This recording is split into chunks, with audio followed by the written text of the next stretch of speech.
Bakit? Papagas ka ba hindi? Papagas ka na. Ngayon, may diesel pa naman to, sir. Marami pa naman to.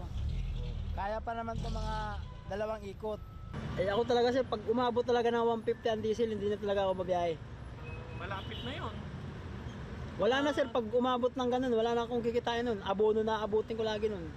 Ba't ka pa magpapagod? Magpapagod tao, di mga kung may iba naman na mapagkakitaan ng pera.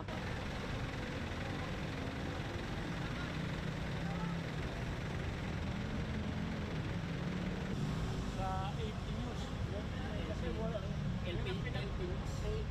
Anong araw, kaya mo kumita ng 1,000 mahigit.